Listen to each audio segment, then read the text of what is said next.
Hi there, and welcome to today's practical planning tip by ParkBridge Wealth Management. My name is Jonathan Shenkman. I'm the president and chief investment officer of the firm. Today's year-end planning tip will cover charitable giving. So when it comes to giving charity, there are a myriad of creative options this year.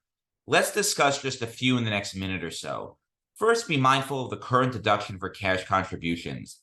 Under the Tax Cuts and Jobs Act, the deduction for cash contributions directly to charity increased from 50% of AGI to 60%, including for gifts to donor-advised fund.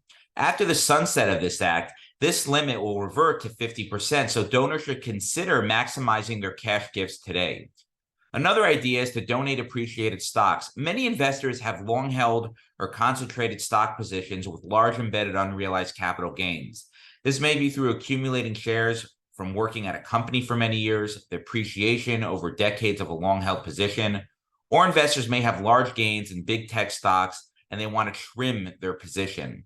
For all these scenarios, they can consider donating these highly appreciated securities directly to charity, which helps avoid paying capital gains tax that you would otherwise need to pay when selling the security.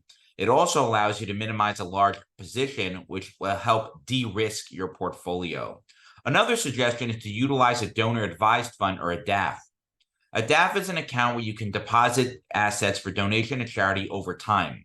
The donor gets an immediate tax deduction when making this contribution to the DAF and can still control how the funds are invested and distributed to charity.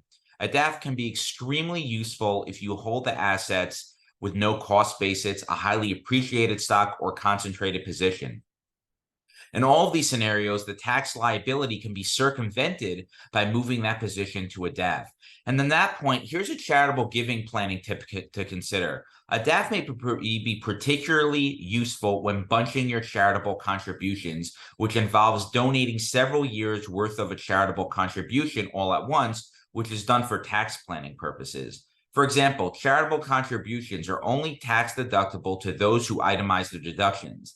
This year, the standard deduction is $13,850 for single filers and those married filing separately. It's $27,700 for those married filing jointly, and $20,800 for heads of household.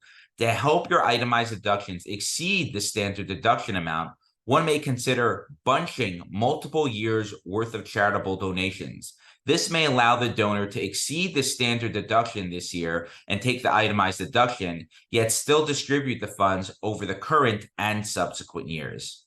And with that, I hope you found this practical planning tip helpful. And keep in mind that you can see all my work by following me on social media at Jonathan on Money, by listening to my weekly podcast, also called Jonathan on Money, or by signing up for my monthly newsletter at parkbridgewealth.com/newsletter.